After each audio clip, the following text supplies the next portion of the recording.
Hello and welcome to Freed Indeed Live. I'm your host, Kevin J.N. Hughes, and I am joined today by my good friend, Sarkis Gekchyan, and I'm really excited. So we actually recorded a discussion. We've already published our first discussion together on Hinduism versus Christianity on the nature of the soul. And we had recorded a discussion before that, but some technical difficulties happened and it wasn't able to get put onto the internet. So now we're back and we want to refilm that introductory discussion and just re come back to this initial discussion, this kind of introduction of what we're trying to do here. So Sarkis is an Oriental Orthodox Christian and a former Hindu, and I am an Eastern Orthodox Christian and a former uh, Roman Catholic and Calvinist. Um, and we are wanting to work together because I have always had a passion to reach Hindus with the gospel of our Lord Jesus Christ, and I've always felt that in apologetics circles, Hinduism is something that a lot of people have neglected, to be perfectly honest. I see lots of content addressing Islam, lots of content addressing Calvinism, lots of content addressing Protestantism, but very little time actually being devoted to Hinduism. And so, as many of you who followed the channel for a long time know, I have spent some time working to address various topics in Hinduism that I could address. I drew heavily on the work of Father Seraphim Rose, but unfortunately, or maybe fortunately, depending on your perspective, Hinduism is a very broad tradition and encompasses actually kind of many different religions, really. But Hinduism is just a very broad tradition, and I didn't want to do a lot of work on it until I had been able to do the requisite research.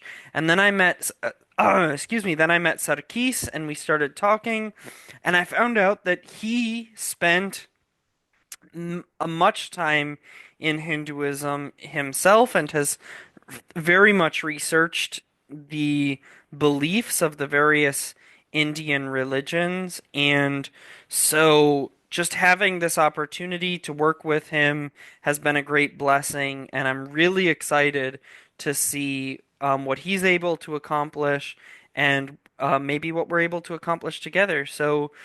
Um, so Sarkis, I would love for you to tell my viewers a little bit more about yourself and kind of tell us how you came um to the conclusions you did and maybe tell us your story of rediscovering Christianity after you had gone into Hinduism.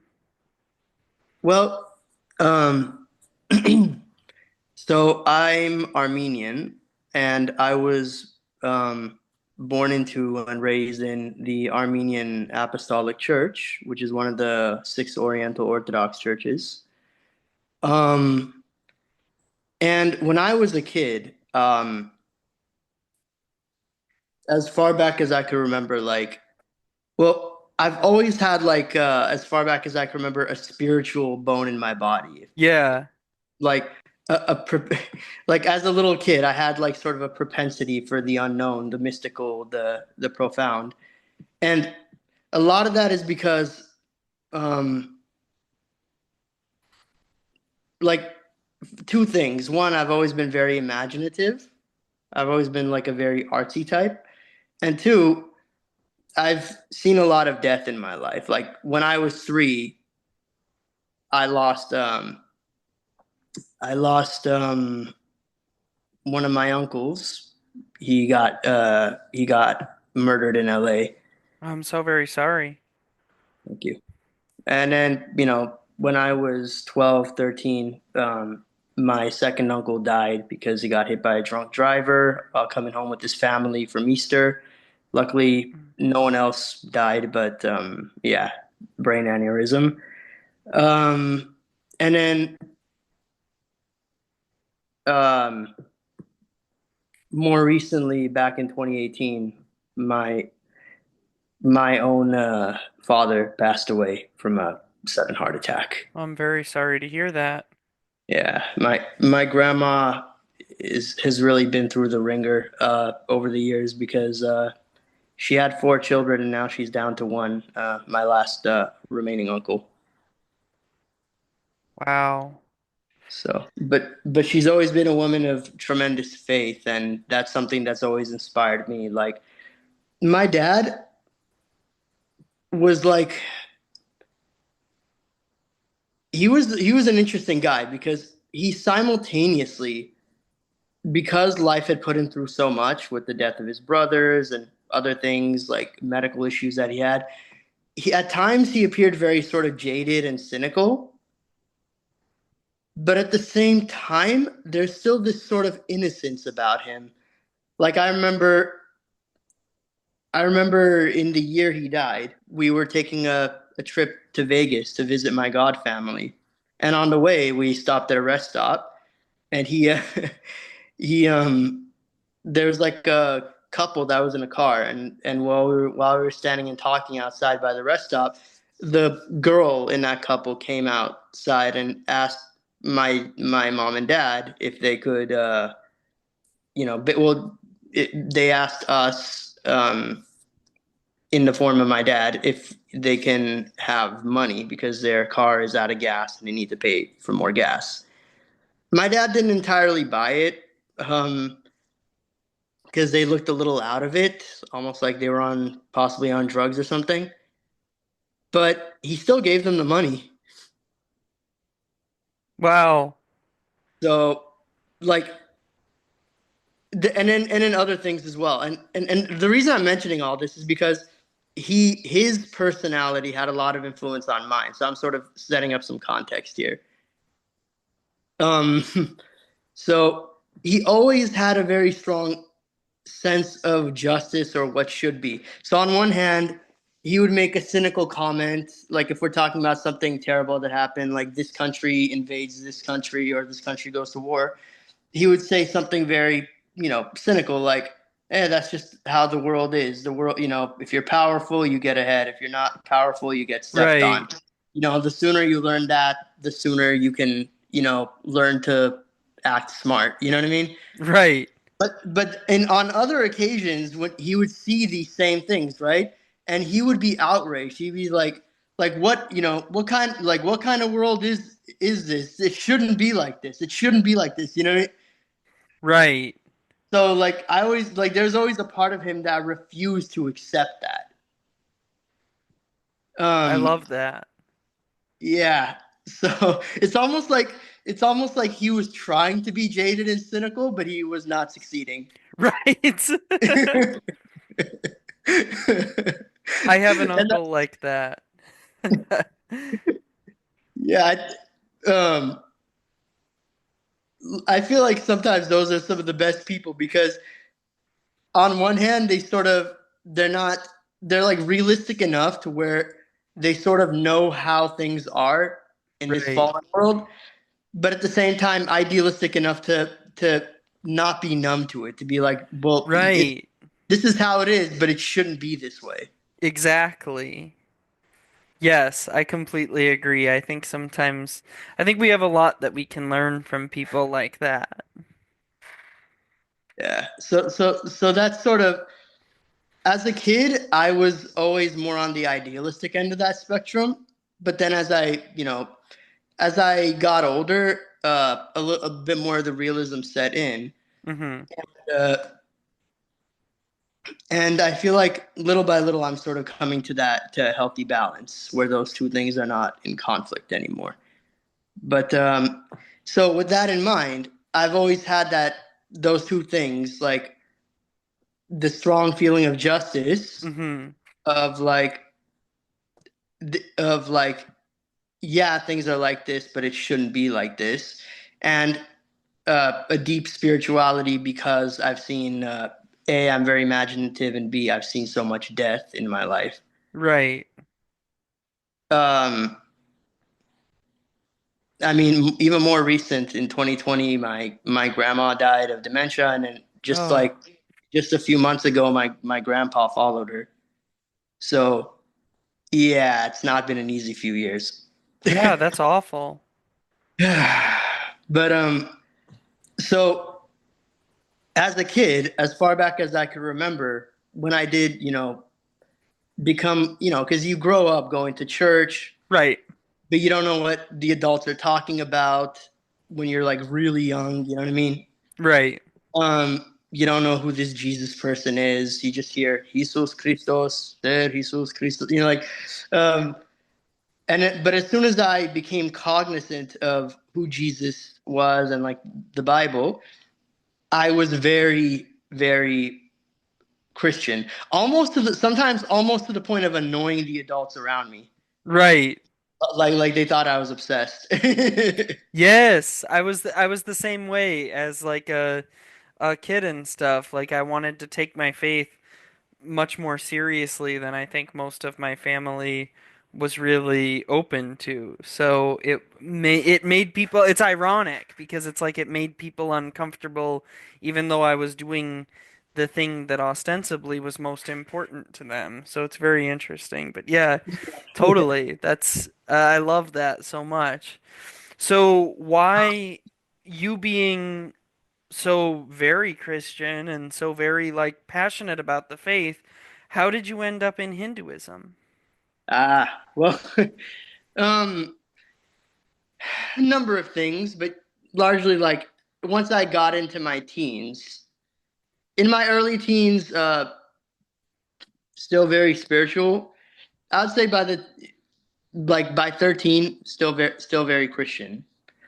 By 14, started to be a little bit more laxed. Mm, Like didn't go to church very often. Things like that. Didn't even have as much of an interest in the Bible as I used to. I was more into like history. I've always been as starting in the fourth grade. I've always been like a big history nut, especially ancient and medieval history. nice. So, um, but and then you have your secular public school influences, which Right. is why I'm convinced that if you are a message to the viewers here, if you are a Christian parent and you are at all serious about your children being brought up in the faith, send them to a private Christian school. You're Right. not you're not depriving them from diverse experiences. They'll have plenty of that when they're adults. You shape them in the formative years. That's right. Exactly. um, because otherwise, it's just going to be a tug of war between you and the public school system and their friends. Exactly. Um, if you're really, really, really good parent and you know just the right balance of teaching and backing off uh, when you need to, you could win that tug of war. But why even participate in it?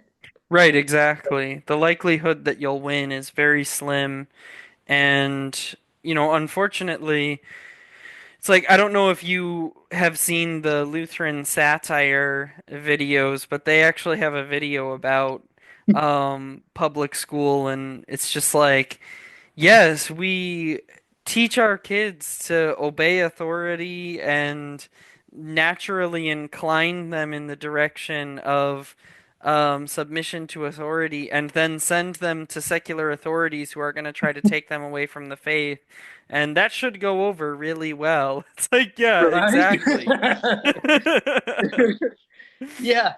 Yeah, and look, I don't even blame schools for being secular. Like, I'm not one of those, as much as I'm a traditional Christian, um, especially now, deeply traditional. Um, I don't blame the public school system for going secular. It was fine, like all the people that bemoan the loss of prayer in schools and this and that. And I was listening to a conversation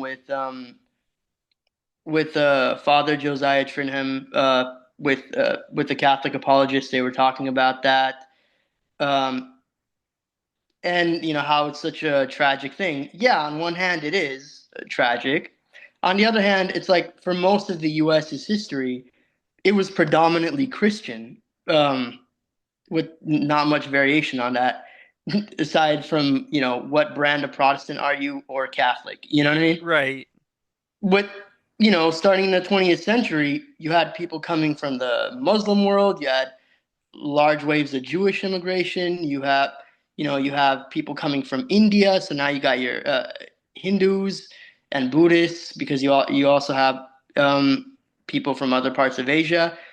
Right. So it's like I kind of don't blame the public school system for taking out prayer because if I sort of like look outside my Christian lens on this, if I was a Hindu kid, that would be a bit uncomfortable for me, like in a private, in a public school. You know what I mean? Yeah, I know So what you mean.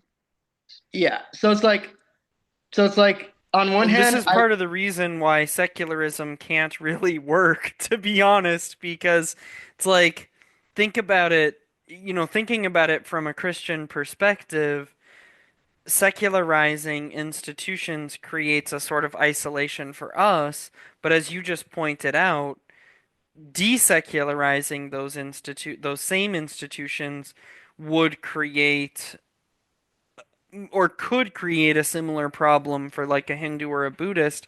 So this is just part of the reason why this kind of yeah, secularizing environment just doesn't work because you're always going to be antagonizing someone yeah, in some way if you're attempting this sort of secularization. So, yeah. but that's And not so at that point, you either insist that schools are going to cater to the majority, and if that majority is Christian, then so be it. right. Um, and that Muslims or Hindus will have to basically set up their own private schools and hire teachers and stuff, or vice versa. The Christians go the public school route, sorry, the private school route, Right. which personally I don't mind. I don't mind, like, compared to what Christians went through in the first centuries of the church. Right. This is nothing. I don't mind Exactly. sending my kids to a Christian school. It's really not as much. It might be, one could make the argument that it is an overall net loss for Western civilization, but for Christian families, like at the family level, it's not a big deal. Right. Just send them to a Christian school. Yeah. Or homeschool. Or yeah, or homeschool. I'm probably gonna homeschool when I have kids. Right. That's what my wife and I did. We homeschooled. Yeah. So yeah, so and I'm not trying to veer off topic here because my story, when I take away, because when we did our first draft of this episode, I sort of went off on a lot of philosophical and metaphysical tangents, but Yeah. we're already going to be covering those in other episodes. uh, we've already Sure. we've already covered one of the topics, the nature of the human soul, and the Right. realization we came to about that. So, no sense in treading old ground. So, in order to sort of pad out the time, so it's not just like a 5-minute video, because my story isn't. When you take away all that philosophical stuff, it's not that long of a story. I'm using my experience to sort of make a commentary on like the state of Christendom today and what needs to be done. Right. So with that in mind, you mentioned being Oriental Orthodox. Maybe you can settle a debate for me. So I always hear Ethiopians say that Ethiopia was the first Christian nation, and I hear Armenians say that Armenia was the first Christian nation. So which is it? Okay, I'm Armenian, so I'm gonna do my best to sort of be unbiased here. Okay. Um, the Armenian case is more attested in church tradition, and the Ethiopian case is more attested in the archaeological record. And Interesting. and Okay. what I mean by that is this: um, in the church tradition, Armenia became the first Christian state in about the year 308. And this is attested not only in Armenian churches, but in Armenian tradition, but also Greco-Roman uh, tradition as well, uh, like Byzantine sources, Syriac sources, what have you. Um, so, so the traditional year is about 308. The problem is that we don't have as much archaeological material, like coinage and things from that time, to corroborate that year. All we could say is that it's sometime in the early to mid fourth century. Uh, Interesting. Okay. Now, in the case of Ethiopia, their time is much more is a few decades later. So in the 330s is when they seem to become a Christian state, um, as opposed to our 308. But because they already had much more of a defined written record with the Ge'ez script and the Sabaean script being used in like wall inscriptions and things like that, you see the transition in the archaeological record. So the king that sort of converted to Christianity and subsequently converted the Aksumite Empire of Ethiopia to Christianity was King Azana the Great. Um, Now we have like stone inscriptions, coins, and other things from Azana's reign.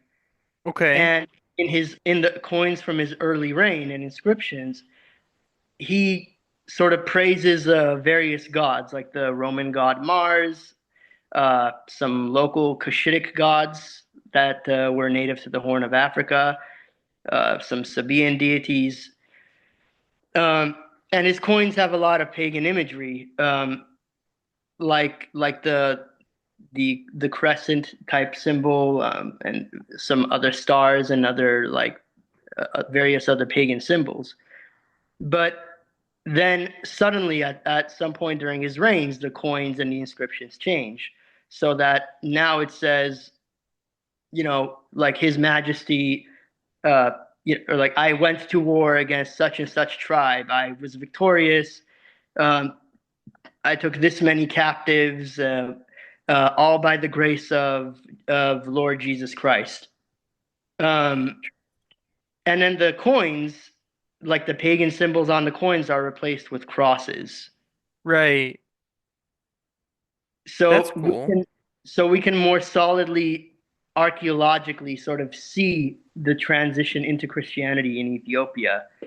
Um, Whereas in the Armenian case, we have an earlier date, but until more archaeological digs are done, it's more church tradition than archaeology. Okay. Do you think well, yeah, that's really interesting to me from a church history standpoint. So, Yeah. um, well, I could go on that all day. We should probably get back to the Right. topic at hand, which is so you're in this state where you're kind of you're going through all these different influences. You're starting to have a lot of kind of intellectual, moral difficulties with Christianity, and you're starting to veer off. What attracted you towards Hinduism? Ah, yes. The next stage. Chapter 2. The apostasy. um, so so by the time I get through high school, um, I've sort of gone through the secular ringer. You know what I mean? Right, Like my morals on things have uh, more or less changed. Like, for example, sexual ethics, right? While I'm still kind of about homosexuality, um, I'm much more like laid back about it.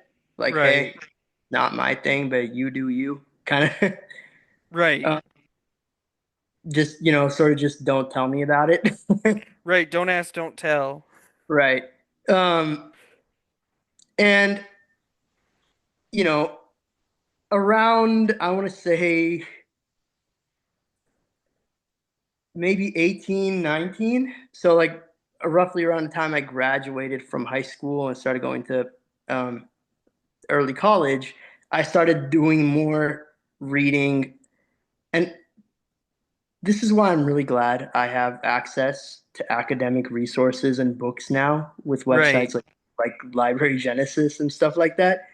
Because before I got a lot of my stuff from the internet or just hearsay, you know what I mean? So Right. so I I was already starting to go away from veer away from Christianity because this is what happens when you're not catechized properly. And this is sort of my warning to my own Armenian church.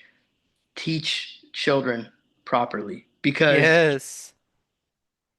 because I thought that all Christianity was the same, right? And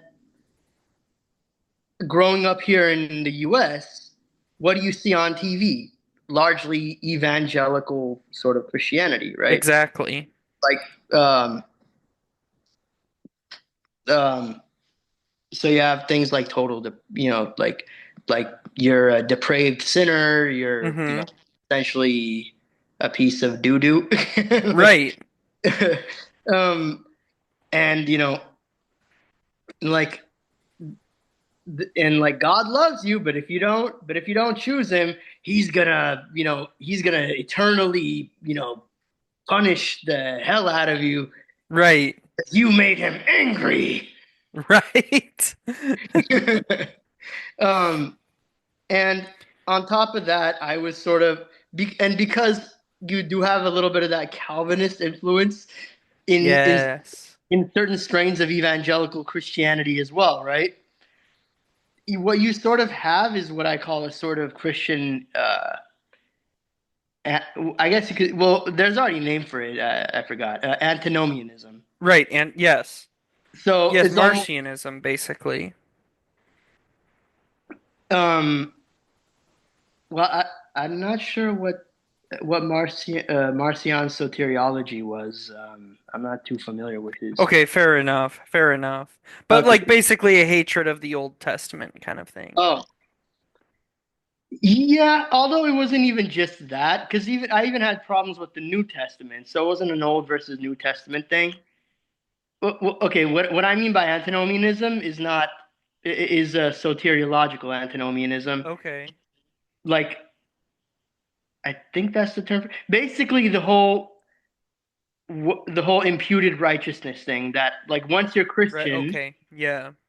like you can almost do no wrong as long as feel really bad about it and apologize to God afterwards. You know what I mean? Right, because it's like so for those who don't know what he's talking about is in Protestantism, I'm gonna do my best to steel man Yeah.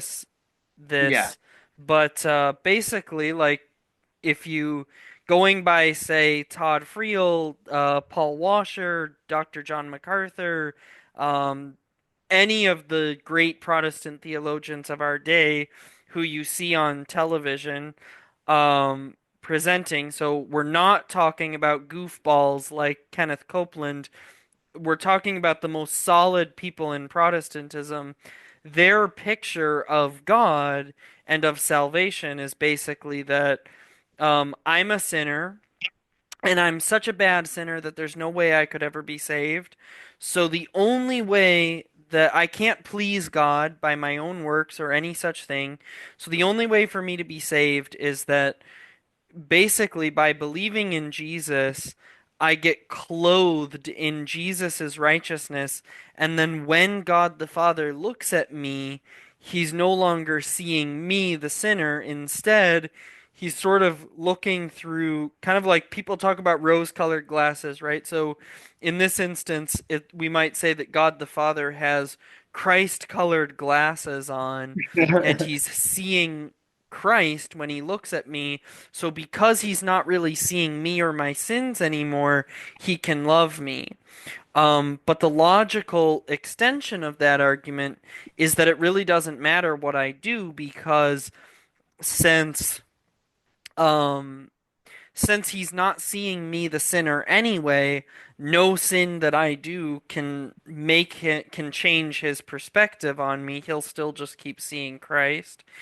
And the other aspect of that that's problematic is so that first part is kind of what happens to the sin, where does the sin go? Um, and they have problematic answers to those questions. But the other aspect is just simply like, okay, so then what's the point of like all of these good works that the Bible calls us to? Why are we doing those things if in fact none of that matters and it's just and I know that they would say that it's because of sanctification, but the problem is that like it literally doesn't affect my relationship with God at all basically. So that's what he's referencing there. So that's kind of this and he's saying it's antinomian for that exact reason because it takes away the need for us to work on our relationship with God. Our relationship with God is determined by this sort of once for all action rather than by an ongoing relationship.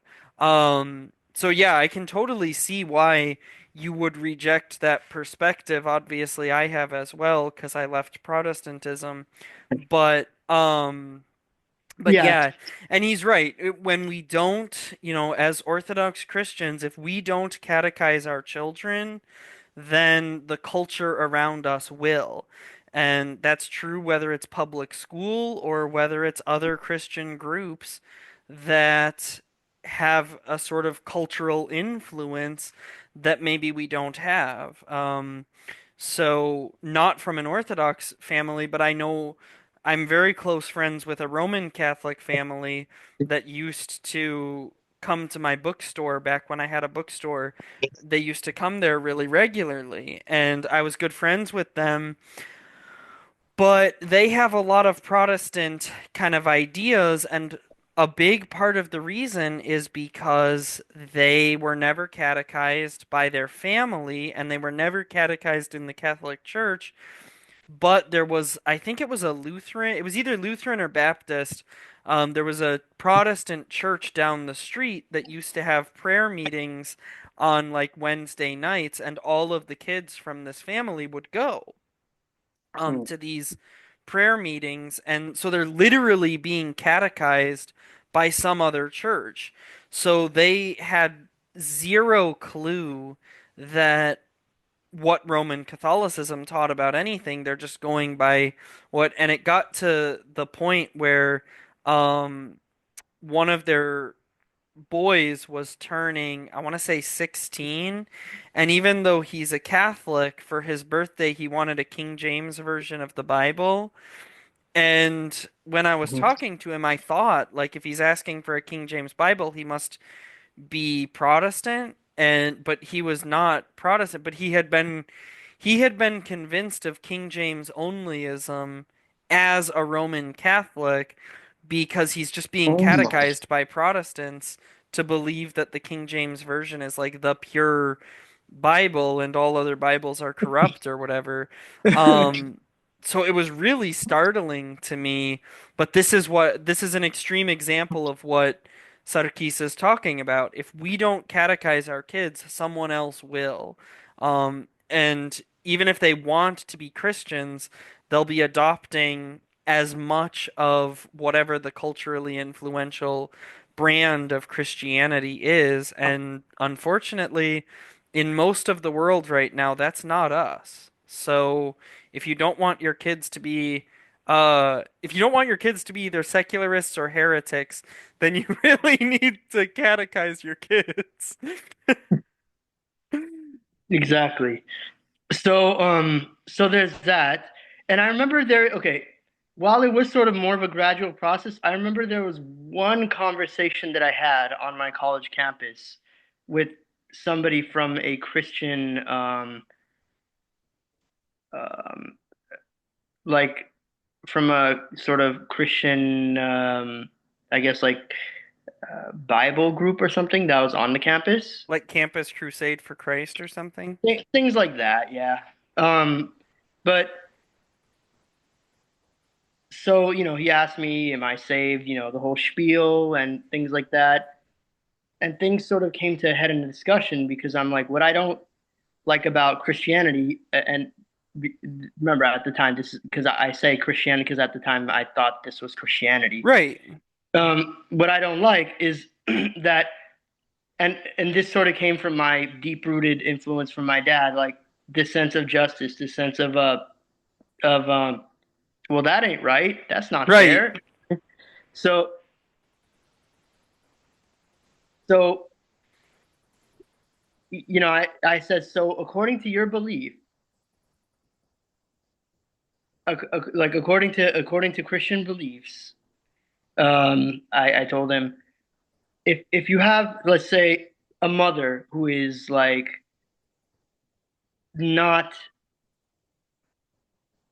not Christian and like loses all her children or something, right? And or like dies, and let's say um let's say like I use a few scenarios because it was like a long conversation. It was like an hour long, but I used like one example. Like let's say uh Muslim woman in Iraq or something, right? Her house gets bombed by a plane driven by an American soldier who's a Christian, right? She dies, she goes to hell, but the Christian guy that bombed her house gets to go to heaven. Is that right? He's like, that's right. Like, not even a hesitation. Oh my goodness. Like, that's right. Or I say, like, let's say you have like Native Americans who got the business end of the Spanish conquistadors, um, and they sort of like their experience of Christianity was the conquistadors uh, Right. use this new white man's religion. They die, they go to hell. The conquistadors, as long as they repented, they go to heaven. Right? That's right. And then after a while, I'm just like, "F this," and I just walk away. Right. Again, That I can totally see why you didn't find this compelling. yeah, yeah, they're like that. That was that was my like a big part of it for me because I'm like, you could be like this. The way Christianity was sort of presented to me in this American context was as long as you repent, like as long as you're sort of right with God when you die, you could be a mass murderer Right. and your murder victims, like you'll go to heaven while your murder victims will go to hell because they didn't believe in Jesus. Right. Yeah. Like, That is the way that it's often presented, isn't it? yeah, or like I remember the one thing that the one example that I gave that did sort of give him a little bit of pause, but credit to him, at least he was consistent because he powered on through and confirmed that one too. I said, so all the 6 million Jews who died in the Holocaust are burning in hell right now. He's like, unfortunately, yes.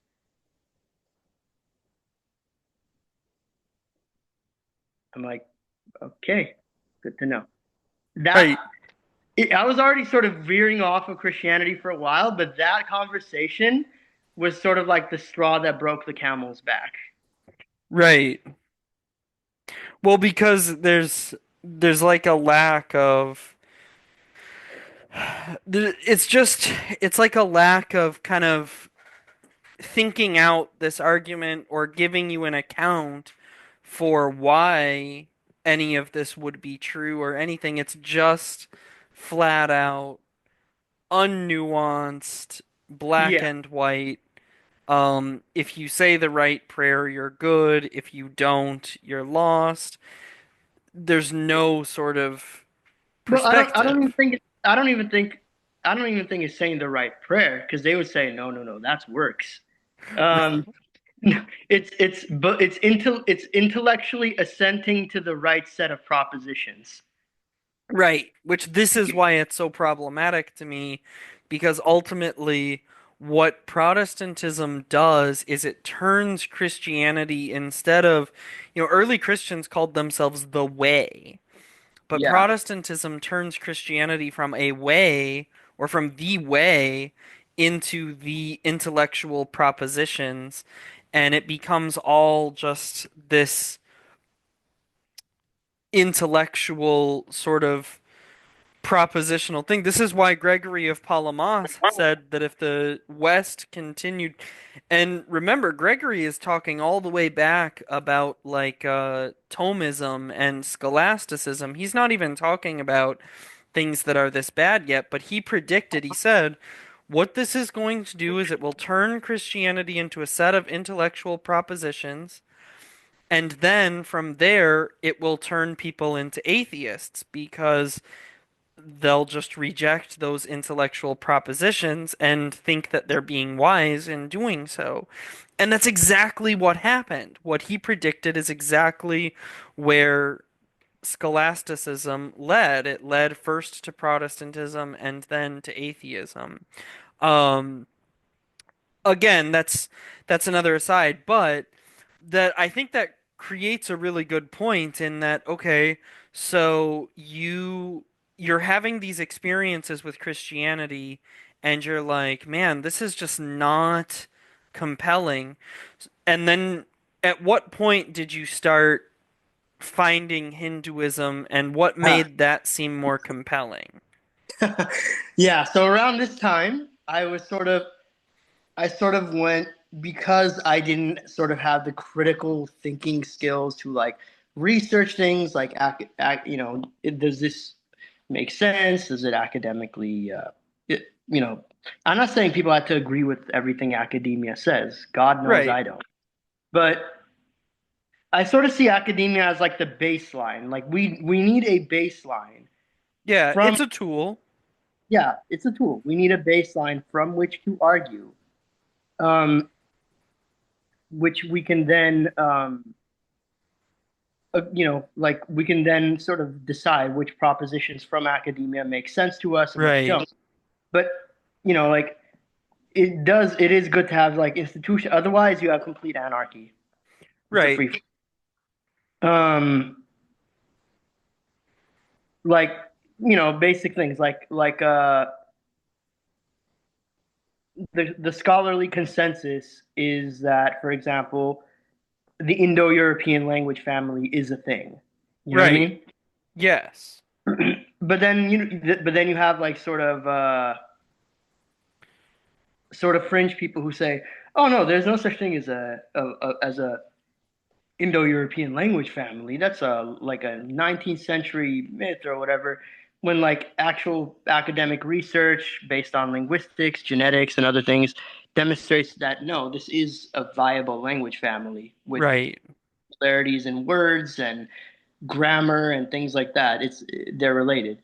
Um, What possible argument could you make to say that there's no Indo-European language family?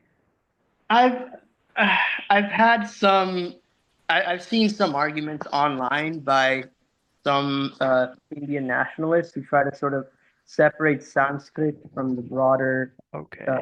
family of languages because there's a movement called indigenous Aryanism, which I'm not going to go off on that tangent, but long story short, it's the view that uh, there's a few variants of it. One is that India is the Indo-European homeland.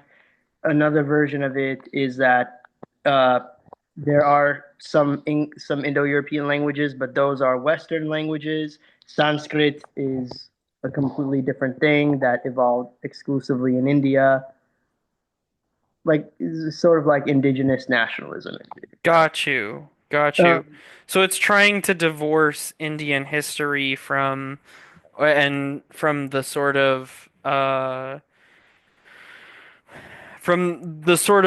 narrative that like I was taught when I studied Indian history in school that you have like this group of Aryans, tribal people who sort of migrated south and Into the conquered in southeast-ish and conquered India, conquered what would become called India, what at that time was called the Hindus region, and sort of established what a lot of people don't realize.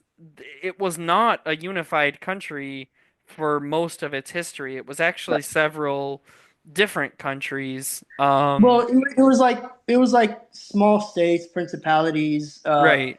some Kind of like the kingdoms Middle here. East. Yeah, some kingdoms here, some proto-republics in some other areas. Like other areas had tribal confederations. It was like different types of state systems. But the consensus among modern scholars is that, contrary to not 19th century colonialist narratives, it wasn't really a bloody conquest. The Aryans just sort of settled Right. because we don't really have evidence of a bloody conquest. Right. Um, so there's that. But yeah, so that's what. But yeah, like getting back to what I was saying, like yeah, it's scholarly consensus that there is an Indo-European language family, and that the North Indic languages like Sanskrit and its descendants are part of it. Um, so things like that. But yeah, back then I didn't have that sort of critical thinking like that. I hadn't learned that muscle yet, I guess, or like learned how to Right. use that muscle. So I would read things on the internet. Uh, I would read things written by New Agers about like the hidden meanings behind the Bible or Christianity and whatever Right. that stuff. You know what I mean? Like the History church, Channel documentaries. yeah, or yeah, like the serpent represents this and that, or whatever. Right. And then I got into and then for like about a year or two. Luckily, it didn't last long, but I got in. That sort of led me into like the new age bullshit. Right.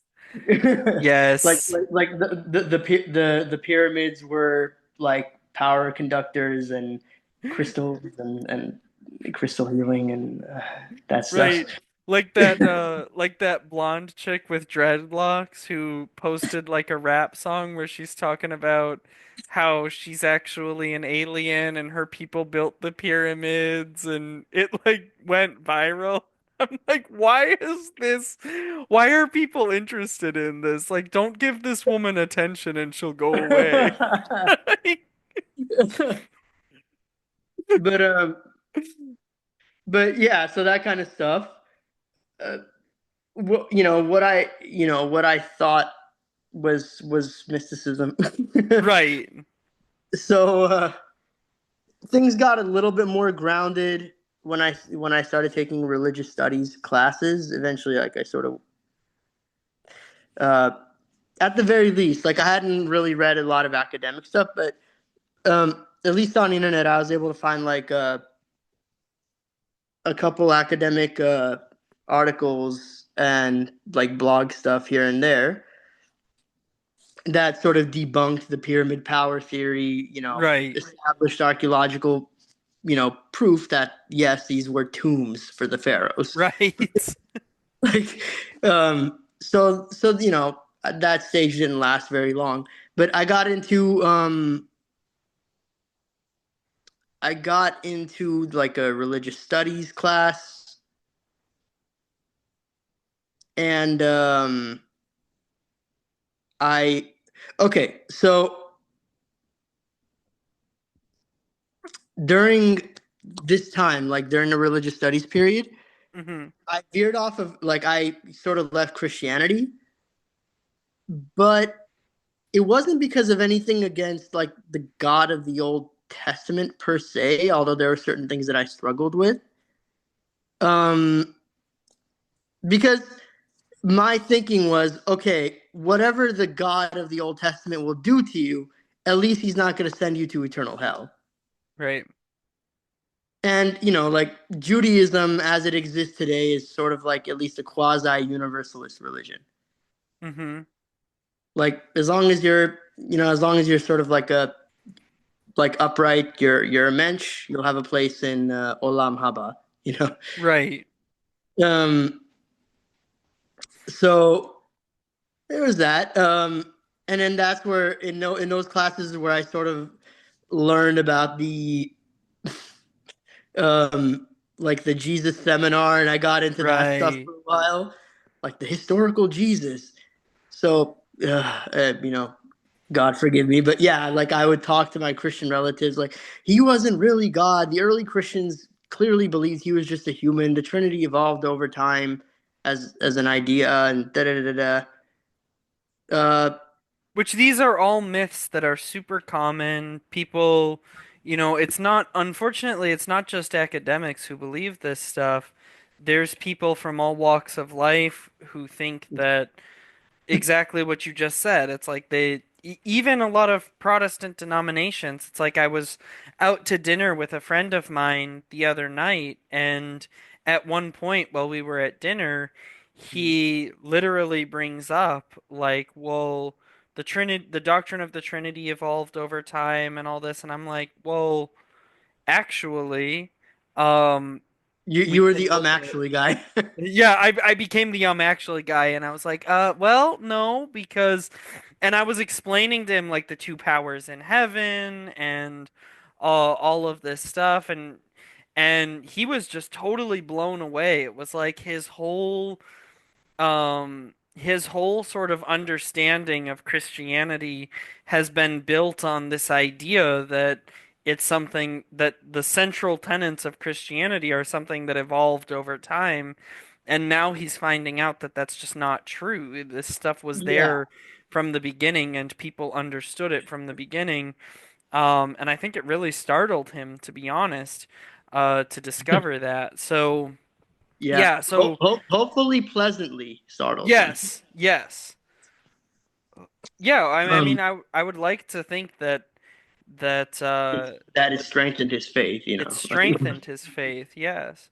So, Um, and then even in addition, because like okay, the two powers thing is like a sort of a second temple right. thing, but somebody say like okay, but when you read the Old Testament itself, aside from like maybe Daniel, you don't really see it. Actually, Right. there's actually a really good book. Um, there are some other academic articles which I can send to you, and you could like link them in the description as well. Yeah. But one entire book that I highly recommend is um, and really awesome scholar. Everybody buy this book, support this man. He's a Jewish scholar by the name of Benjamin Sommer, and he wrote an amazing book called "The Bodies of God and the Religion of Ancient Israel." Yes. And he basically traces the two powers, like the roots of the two powers idea, even further back to like primordial Israelite religiosity. Right. And sort of explains that like this sort of hypostatic understanding of God or the gods, if you're a polytheist, was just sort of part and parcel of much of the Middle East at the time. Right. Um, and and it wasn't as much of and this is where he sort of answers sort of the critiques that the Trinity sort of like Judaism meets Hellenism. He points out in in the Greek religious traditions, you don't really have that much of a hypostatic thinking. Right. In No, the because you have multiple gods. You don't need a hypostatic thinking. the Middle Eastern pagans also had multiple gods, but Well, that's true. what they had in the Middle East versus what they had in the Greek world, at least in the early Greek world. Later on in more like into the more Hellenistic age, like later classical Greek world, you do have the emergence of more hypostatic views of the gods. But Right. early on, in like Homer and Hesiod and stuff, you don't have it. And this is in comparison to the Middle East, where let's say you have Marduk or Anana, right? Right. The in the Middle East, they believe they he shows sort of evidence based on his own research and research of other scholars that they had this idea of fluid divine selfhood, Right. where Anana has multiple bodies, and so uh, Anana is simultaneously in I don't know you could call it heaven or the realm of the gods, wherever the gods are, while also simultaneously being at uh, the temples that bear her image. Right. And they were sort of like, so they would have like Anana of Babylon, Anana Right. of Uruk, Anana of whatever. And these were all Anana, but they were almost like individualized extensions of Anana. Right. Yeah. So, and this is actually, so for people who've been watching this show for a while, I pointed out that this is actually the theory behind idolatry. When you like crass idolatry, when you build an idol, this is actually what you're doing is you're building a an hypostasis for your God so that your God can live in it, but you don't believe that your God exclusively lives in this place, otherwise he'd be useless. Your God is in the heavens and also in this place where this idol dwells. Um, because he's both. He has a body here and he has a body there. So it's and this is why Yahweh rejects idolatry. What he's really rejecting is this idea that he's going to dwell in idols because he doesn't need our help to make bodies for himself. He is the he controls the host of the bodiless powers, and he already exists in a state of having multiple hypostases. So he doesn't need this sort of help to develop this branching out of himself like pagan gods did. Um, Yeah, so it's a and what very and interesting topic. And I'm glad to hear that Benjamin Summers wrote that book. I'll have to read that book because that's going to be yeah, my new, just like Alan F. Seagal is my guy all the time bringing up. I'm going to have to make Benjamin my yeah, guy as well. right. Um, and then and then you see the difference among the Greeks, where if you read sort of the Greek literature, right, the Greeks didn't see the statues of Zeus or Athena as bodies of Zeus and Athena. Right, They were more like memorial things, like you build the statue of a hero or champion, and you sort of like kneel before it right, with the um. I'm almost afraid to say what I'm going to say next because I don't want to give the iconoclast ammunition against us, but I'm going to have to if I'm being intellectually honest. Okay. yeah, The Greeks, instead of having a hypostatic view of the statues, they had more of a prototype. Like the right, worship you give to the prototype goes to the subject. yeah. No, they did. They had a more I they had a more similar view as we do with icons, to their Yeah, idolatry. I I would say our answer to we have different answers to different forms of idolatry. I would say Right, for the Middle Eastern slash more like Oriental form of idolatry, the hypostatic version, it's God does not live in statues. You know right, what I mean? For the Greeks, it's okay, you're getting closer, but you're still worshiping the wrong things. right. Exactly, exactly. Yeah, So the with the Greeks, it's not so much you're making bodies for God anymore. Now it's more just like, okay, but you're still worshiping demons. right, exactly. No, you're spot on. You're spot on. That's exactly how I would address Greek paganism is like you have a lot of the basic elements, but you are worshiping demons. In a lot of ways, my answer to Greek paganism in a very different way is similar to my answer to Buddhism. Like you have so much that you're getting right here. The problem is that you're directing it the wrong way. It needs to be, it's Yeah. not that you're wrong, it's that you need to redirect this in the right way. Like, um, I don't remember if we've talked about this before, but um, I have had I've had multiple encounters with Buddhist people in Mhm. which I've walked away from it saying like, man, you are not far from the kingdom of God. If you would just reorient yourself towards Jesus Christ, you'd be in exactly the right place. Um, your problem is not so much that you have like some crazy false religion out there. It's really more just that you're directed at uh, the wrong thing. So, Right. so I see what you're saying, definitely, that there needs to be this redirection, but that we would have a very different approach. And one of the nice things about Orthodoxy, by the way, is that Right. we're actually able to do that, to have a different approach to different things, whereas the iconoclast really just kind of blanket denies anything rather than actually examining each thing. Yeah. And and this is where I'll give Hindus a little bit of more nuance because we always, again, we're always trying to be charitable whenever we're Right. talking. Hindus have historic. Okay, Hinduism is somewhere in the middle because like in the Hindu literature, it'll say like when you're worshiping the statue of Lord Vishnu, you're really just worshiping Lord Vishnu. So there's a little bit of that memorial aspect of it, which is like the whole what you do to the icon is directed to Mm-hmm. the is the prototype is what the icon is an image of, right? Correct me if Right. I'm wrong. So what you do to the image is aimed, it goes to the prototype.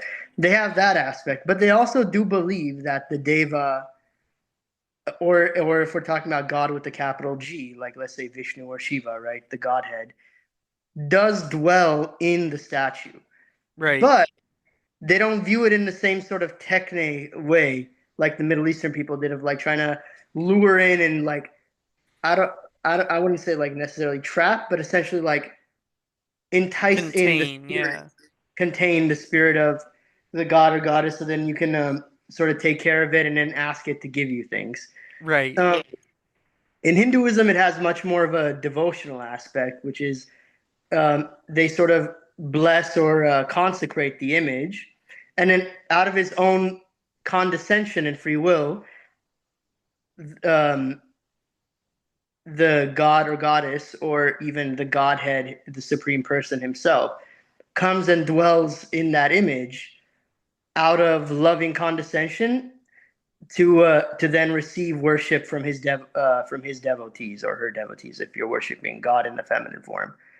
So it's not seen in the same uh, coercive way as what it was in the Middle Right. East of like, oh, I got to do all the formulas right so that the magic works and then the god is like lured into this image. It's more, they consecrate the statue, they pray before it, and then they bless it and ask, like humbly ask Vishnu or Shiva or whoever to come dwell in there and be with them. Right. Not because they want things, but because they want to worship. They want to worship them, and they believe like it's sort of God's way of condescending, the transcendent condescending to the limitations of mortals and sort of giving them something tangible to worship. So Hinduism, I'll give credit where credit is due. It's a bit more nuanced than what we saw in the cultures that the Hebrews came in contact with. Right. Um, so okay, so yeah, like sorry, we went way off on a tangent with that one, but so yeah, around this time, yeah, religious studies, yeah. So I'm learning of like the whole documentary hypothesis about the Old Testament and like the historical Jesus stuff. And um, I sort of like, tried to like get my family and Christian friends in on this stuff. Luckily, it didn't take, thank God. Right. They were shielded from my stupidity. No, they're just sort of like they're just like either they wouldn't have an answer and that like sort of made them pause or like I might have like caused some insecurity in their faith, but at the same time they had so much going on in their lives. They're just like it's an it's an interesting thought or it's an interesting theory or something, Right. or they just feel like, oh, okay, Sako. Right. So yeah, thank God I didn't pull them into that nonsense because having come back now, I would then have to reverse my damage and Right. in my, you know, um, but yeah. So around this time, I sort of became like a loosely what we call a Noahide. Oh, Um, okay. yeah, I mentioned it in when we did the first attempt at the video that didn't work out. But yeah, so you know, but then that didn't last long. I think maybe that lasted I want to say for like maybe like a year or so. I don't even want to say a year, like maybe half a year. Because eventually I just sort of felt like I was the whole Noahide thing, as much as guys like Tovia Singer try to say like, oh, it's you're drawn to the God of the Bible. Well, this is the true, this is the true religion, or this is the true Right. God, or whatever. It's like be a Noahide, be part of the covenant of Israel or whatever. That it's like, but that's just it. It's not. It's essentially like to be a Noahide, and I apologize if I'm sort of offending any Noahides who might be seeing this, but it's almost like you're a groupie for Right. Jewish people, like you're a hanger on. You know what I mean? Right. You're an appendage that like a spare appendage hanging off. Um, there's no liturgy for you. There's no like set of prayers for you. It's essentially like Judaism mild, Right. like Judaism light. Like Exactly. maybe you pray the Psalms, maybe you attend a synagogue, although much of it is in Hebrew, so you don't even get most of it anyway. And in most of the sermons, like if the rabbi gives a sermon or benediction or something, is dedicated mostly to the Jews. So again, you're just sort of a guest. Right. So so like I after and that sort of feeling became palpable after a while. I'm like, okay, what am I doing? Yeah, Uh, exactly. so so then um around that time I basically we in the religious studies class we started learning about the Eastern religions like Hinduism, Buddhism, and I sort of for like I primarily lean towards Hinduism, but I'd say for like the by the way, sorry if I move around a lot. I sometimes when I'm thinking I sometimes twitch Yeah. because I'm a little context for the audience. I'm legally blind, like to the point where I walk around with the cane. That's why like I can't see where my face is in the screen. So if I'm a little off this way or a little off that way, Right. that's why. But another part of it is that us blind folks do tend to twitch and fidget a lot because when you don't have as much external stimulation, your brain sort of turns inwards. So you sort of like you'll wiggle your fingers or you'll tap nervously or you'll like move your head and do this, which I've done a couple times. So I'm So working on it. basically it turns you autistic. Yeah, yeah, yeah. You could say that. I mean, I am when it comes to like philosophy and things, I am pretty damn autistic. So, Yeah. but yeah. So the camera like whoop, moves around a lot. I apologize. I'm doing my best to like stay as still as possible. You're good. I wish Probably most people, hopefully most people are listening to this on audio anyway.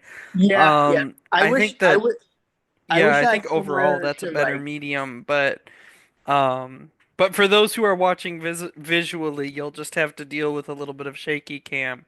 Just pretend you're watching Blair Witch Project. What is up? What is up? um, but yeah, next time I'm gonna try to see if I can get my computer to work with Zoom because I've been having some issues. That's much easier because at least I'm still gonna twitch a little bit, but at least the camera will be still. Right. That makes sense. Um, but so for I sort of floundered between Hinduism and Vedanta, like sorry, between Buddhism and Vedanta. Vedanta, as we mentioned in the previous video, is sort of like the most mainstream normative branch of Orthodox or Astika Hinduism. Or and Orthodox in this context means it uses the Vedas Right. as its textual basis. Vedic religion. Vedic religion, yeah, because Buddhism, Jainism, Sikhism, these are not Vedic religions.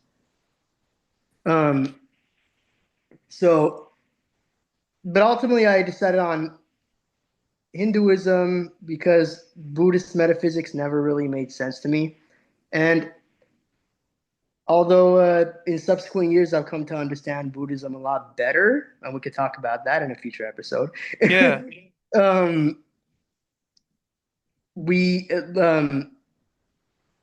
it still ultimately makes no sense to me.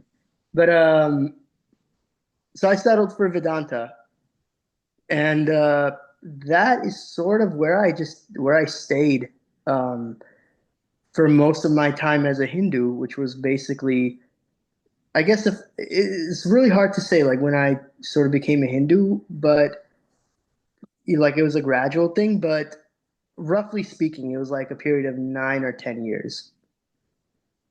And I've only come back to the Christian faith in like since last year. Interesting. And I'll get more into detail about that as I start like getting to the end of this journey here. Sorry, Yeah, no problem. I wanted to pad it out, but I think I might have gone overboard on the padding. I understand. Yeah, it's a lot, but so fast so for a long time I was an adherent of the Advaita school of Hinduism, which you know what, it's sort of a blessing in disguise that we recorded that previous episode because now I don't have to explain what that is anymore. Because we already covered it in the last episode. Right. What like the dualism, qualified non-dualism, dualism, the three sorry, non-dualism, qualified non-dualism, and dualism, the three schools of Vedanta: Advaita, Vishishta, Advaita, and Dvaita.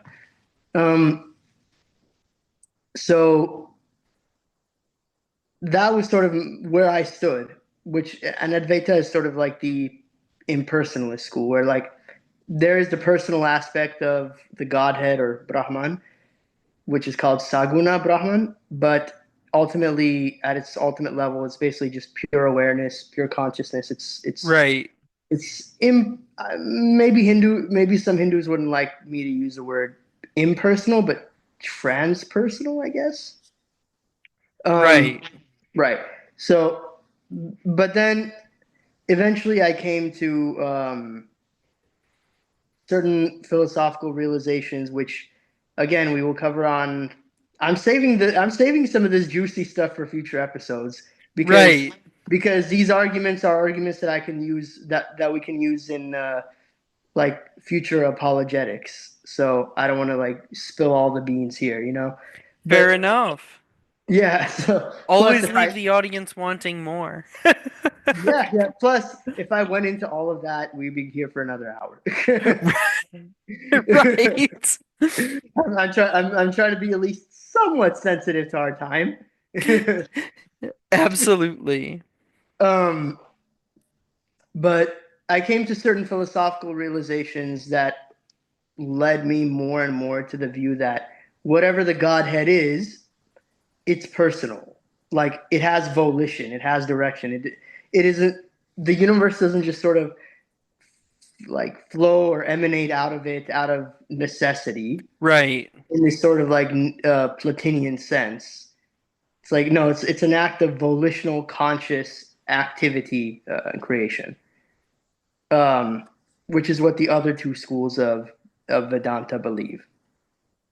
Um, that the Godhead is personal. In fact, they use the term Purusha, which like Mahapurusha, which means like the supreme person, Right.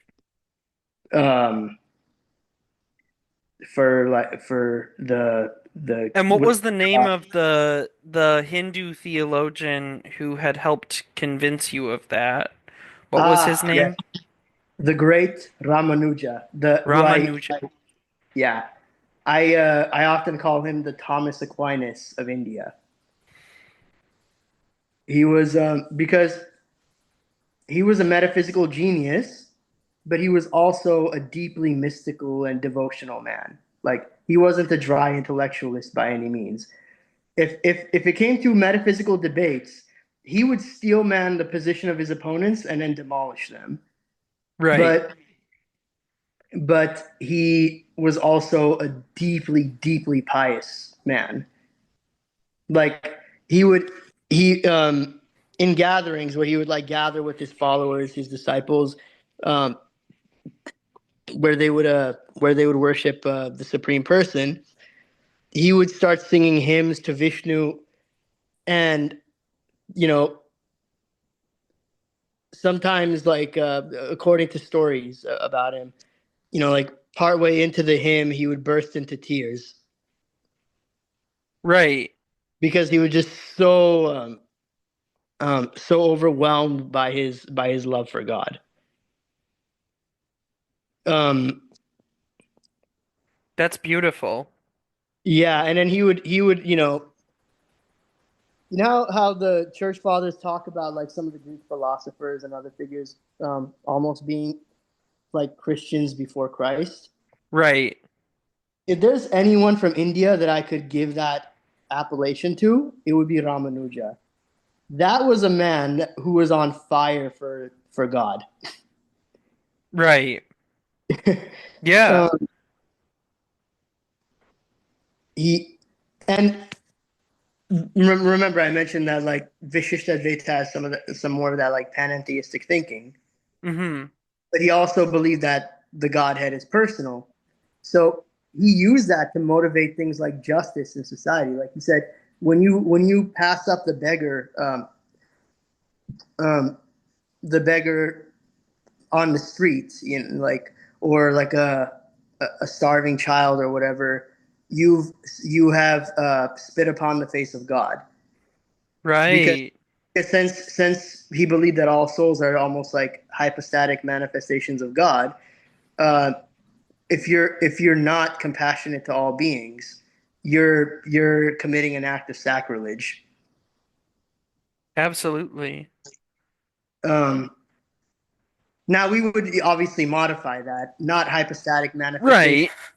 but But we image. would see that, people bear the image of God. Yeah, And so when we mistreat them, we're mistreating the image of God. yeah. So yeah, Ramanuja reading his stuff captured both my mind and my heart. And that's sort of what because the reason I had drifted towards Advaita in the beginning in the first place is because I was sort of burned out on, at least at the time, burned out on Abrahamic monotheism. I was convinced that whatever this Godhead is, and I believe that there was some sort of rational um, principle or mind or consciousness behind all this, right? Um, I was convinced that it had to that it couldn't be anything like us. Right. That we were essentially making that Godhead in our own image and giving it human attributes, like what the one philosopher said: if horses could make images of gods, they would look like horses. You know what I mean? Right. So that's sort of the mindset that I had going into it. And so Ramanuja um, started turning that on its head because for a number of things. Like I can't remember if it was him or another Indian philosopher pointed out that even animals have personalistic qualities, like related Mm. stuff. And he also pointed out that similar to what we would say, like he would similar to what we would say, especially what they say in the Lord of Spirits podcast, right? Ramanuja would agree with the sentiment of like fathers Andrew and Stephen that it's not us anthropomorphizing God, it's that humans are a miniature version of what God is. Right. Like God's attributes in miniature, in a limited sort of way. Um, so he's sort of taking the anthropomorphizing argument and turning it, like reversing it, turning it on its head. Ramanuja did that, and That's awesome. so in many ways, yeah, like even as a Christian man, like if I could pick any philosopher who I'm absolutely in love with, it would be that guy because he paved my way. Like he sort of started laying down the blocks for me to come back uh, to Christianity. I love that so much. You know, and Um, this is an important thing too because one thing that I am very passionate about is whether I'm doing apologetics towards Protestant Christians or towards Roman Catholics or towards Hindus or towards Buddhists. What I want you to see is not me saying I'm right and you're wrong. What I want you to see, obviously, there's places where I disagree as a Christian man with Hinduism, and I hope that our videos can be convincing to you, but my overall goal is actually for not for you to see like you're wrong, I'm right, but rather that I want you to see that in Orthodox Christianity we have the fullness of that which you're seeking where you are. So yeah, if you're a Hindu, then my belief is not that you're just wrong about everything and you just need to agree with me about stuff. My belief is that you have many things that you've already received that are true, but to live in the yeah, fullness of that reality, that's only found in Orthodox Christianity. So I really love that you have this Hindu theologian that you respect so much and so highly regard, and that it was actually this Hindu theologian that helped lead you back to Christianity, because to me that's a very good example of showing that this is how the Orthodox do apologetics. I look up to the examples of Saint Nicholas of Japan and of Saint Herman of Alaska.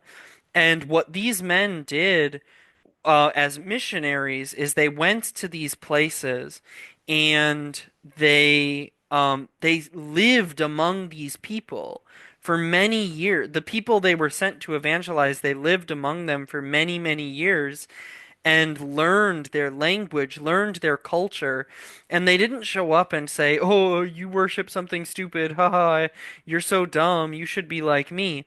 They showed up and they said, and they observed how these people lived, and they said, "You know, you have this beautiful thing in your culture that I really love, and when I see you doing this, it reminds me so much of my own Christian faith, and it shows me that, you know, that Jesus has touched your life even though you don't know him yet. So I would really love the opportunity to tell you about this Jesus yeah, who I see you emulating in these ways." And people turned to Orthodox Christianity in droves because because of this method. So that's my method with apologetics is not so much that I just want to correct everything and be the actually guy all the time. My method Right. is very much this that I love the beauty of your culture. I love the beauty of what God has already. You are an image bearer of God. And because you're an image bearer of God, there's so much beauty and so much that is pure and good and noble within your context. But the fullness of that reality can only be met in Orthodox Christianity. So I'm only trying to offer you what I already possess in the sense that I've found not I haven't found Orthodox Christianity to destroy who I am as even a Calvinist. Even we were kind of joking about Calvinism earlier and how I came out of Calvinism and I was joking about it, but the truth is I never left Calvinism per se. I found something better. I found the fullness of the Christian faith. And yes, there are some things that I had to abandon from Calvinism, but the truth is that the best things, the things that I loved about Calvinism, are still there in Orthodoxy, and I meet the fullness of them. And so the things you love about Hinduism will still be there when you come here. It's just you'll experience the fullness of them. So I really love this idea that you have such regard for Ramanujan. I think that that's such a powerful testimony to the fact that you came into Christianity the right way, that it wasn't this kind of intellectual this kind of intellectual like I'm right and these people are wrong. It was being brought in through the fullness of this experience. So I love that so much. Yeah, and even now in church, like because when we talk about people in the past, right? Like it's very you look at a picture of a bust of Plato or Right. Aristotle, whatever. Um, it's easy to sort of like not see Plato or Aristotle as a person. It's like you know that they were a person who lived X many centuries ago. You know what I mean? Right. Um, but if you know anything about like if you don't know anything about them, you're like, okay, old dead philosopher. If you do know about them, you know them by their ideas, but Right. they don't sort of compute to you as a living, breathing person who argued with his brothers and sisters and like Right. had a life. You know what I mean? And so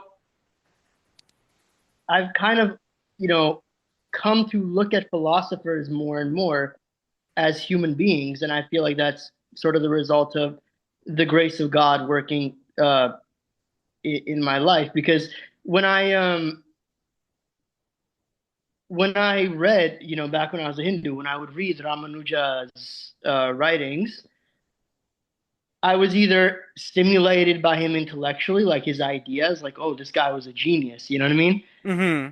I was moved by his poetry and his devotion to God, and it touched my heart, but moved more in so far as like how it related to me. You know what I mean? Like his Right. feel, his poetry made me feel about God how he probably felt about God. Like it gave me the chills. It made me sometimes tear up. You know, Right.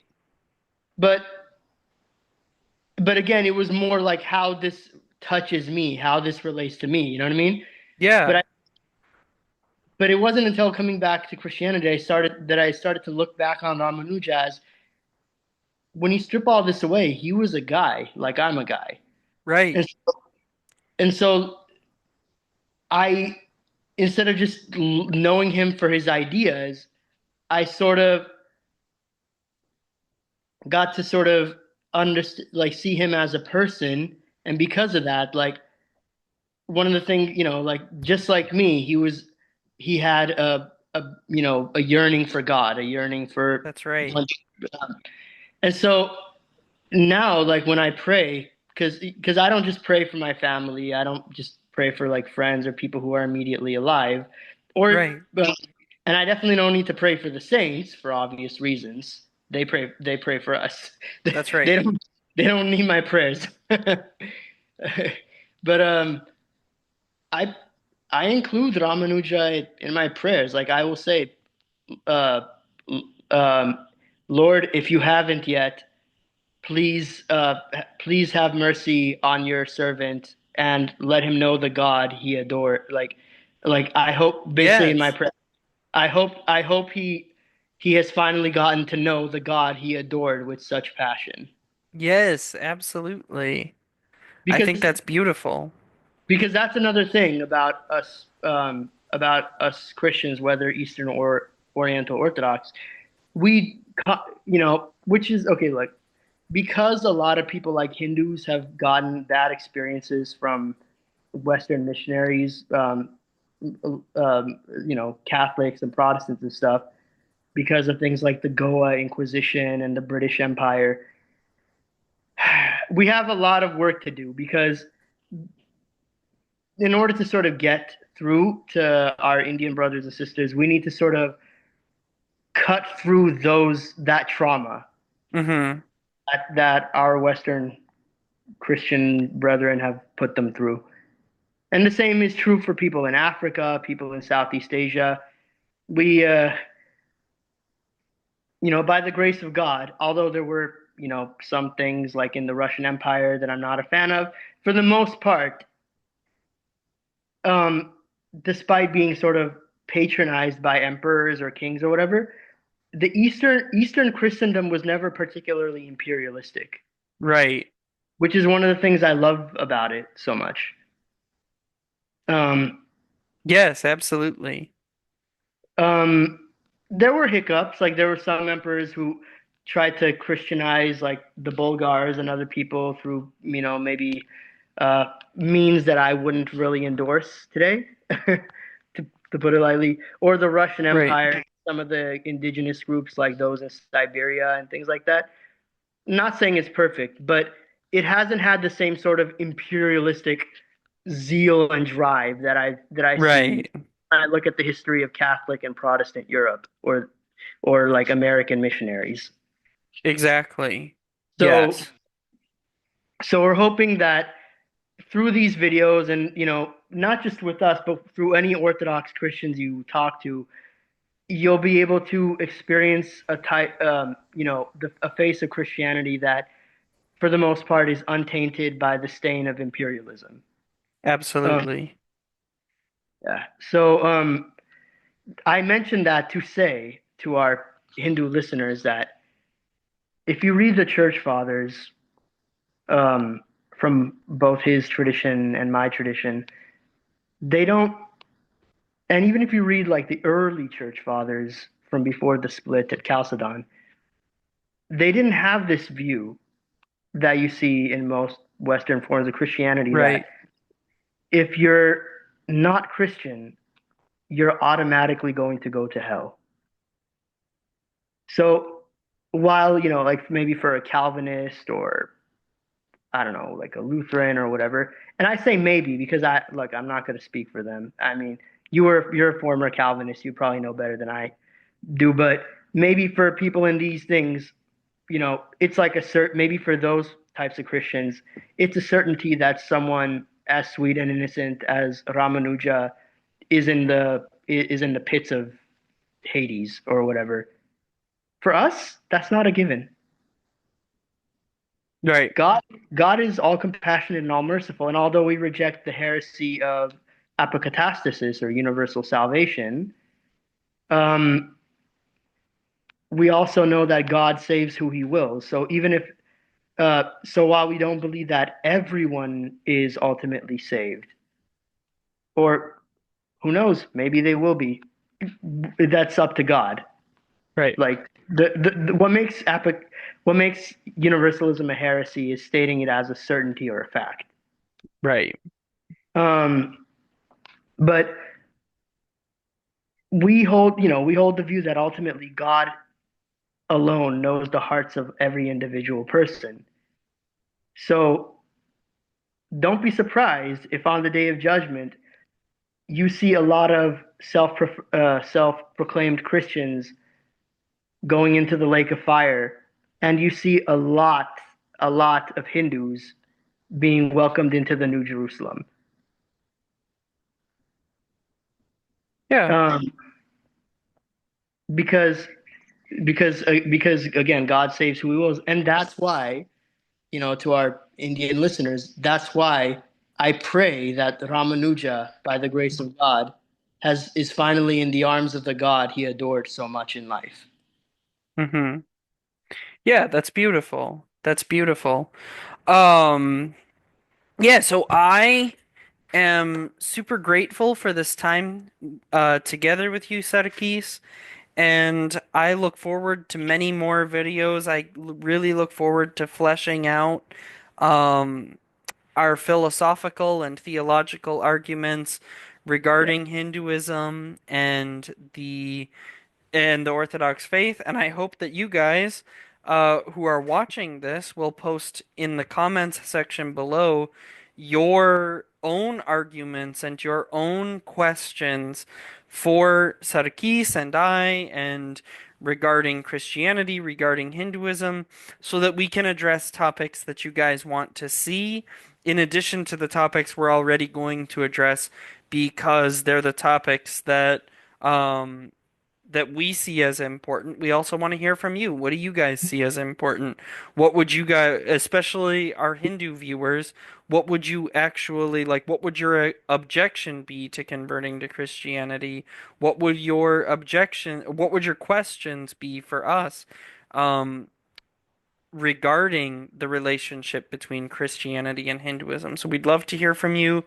In the meantime, please do share this video and all of our videos on Hinduism with your friends, especially your Hindu friends, so that they too can be freed indeed, and subscribe so that you don't miss any of our videos with Sarkis or any of our videos in general and podcasts in general, so that you can see how we address these issues. Thank you very much, and God bless.